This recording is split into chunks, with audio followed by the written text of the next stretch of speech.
So how do sneaker styles compare now to how they were when you were younger? Well, I wore Chuck Taylors when I was in high school, and that was the only athletic shoe that was out there. Black low tops with red laces. So I guess maybe I was a little sneakerhead back in the day.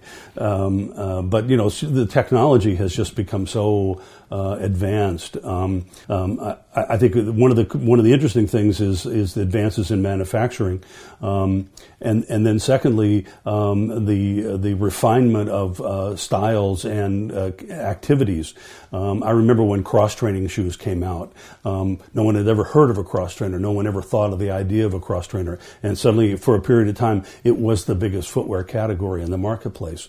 When sneakers really took off as a fashion story, the coolest sport was tennis. Yeah. Everybody wanted to be like Agassi and Borg, and then it, you know, for a brief time it was on racquetball, and then it went over to jogging shoes, as they called them back in the day, before they really were running shoes, and shoes like Cortez were popular, and then Michael came along and blew up the basketball market. So the interesting thing is how much the business has shifted from one activity to another activity. But the category itself, the whole category, has been on a pretty solid trajectory every year. So usually when sales decline for sneakers during a specific month, what is that usually the result of?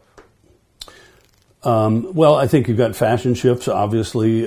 Sometimes brands make a wrong bet on a particular style. Seasonal, the weather has a lot to do with it. We know we've had a cold and snowy spring this year. People are not going to go out and spend $160 on a pair of sneakers and then wear them in the slush.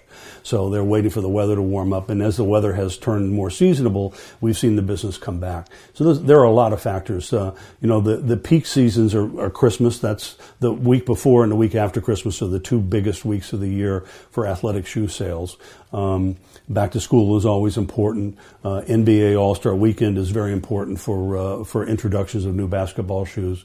So there are all these external factors, I think, that come into play. Easter is important, but it's not as important as it used to be. It's more about spring break and kids having time and money and going out and spending money on new sneakers.